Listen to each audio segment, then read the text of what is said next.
বল কি হয়েছে?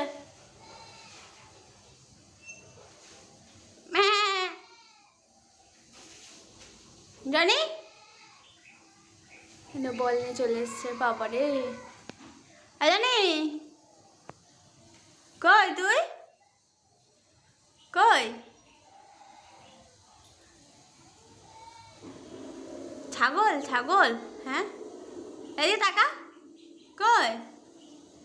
জনি জানি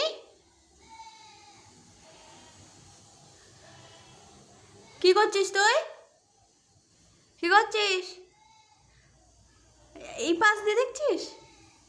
বস, চল আয় নিচে আয়। হ্যাঁ আসছে দুষ্টু বাচ্চা। কোথায় যাচ্ছিস? অন্ধকার, এদিকে এদিকে আয়, এদিকে আয়। আমাকে শুকছিস কেন? বসো বসো বসো, এখানে ঠান্ডা, বসো। হ্যাঁ শুয়ে পড়ো। ওরে বাবা কি সুন্দর শুয়ে পড়েছে।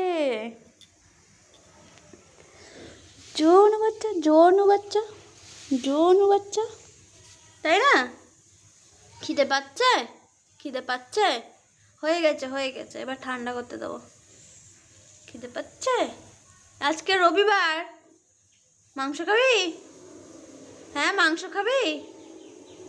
মাংস হয়নি আজকে, ডিম, আজ মাংস হয়নি, বুঝলি? জিভ বের করছে, জিভ বের করছে। কে বলেছে মাংস হয়নি? তাই না, মাংস হয়েছে। মাংস হয়নি আজকে, শুধু ডিম দিয়েছি। ডিম দিয়ে খেয়ে নিবি, ঠিক আছে? ডিম দিয়ে খাবি তো জনি? ঘুমাবি না, একটু পরে দিচ্ছি। দেখো শুয়ে পড়েছে কেমন।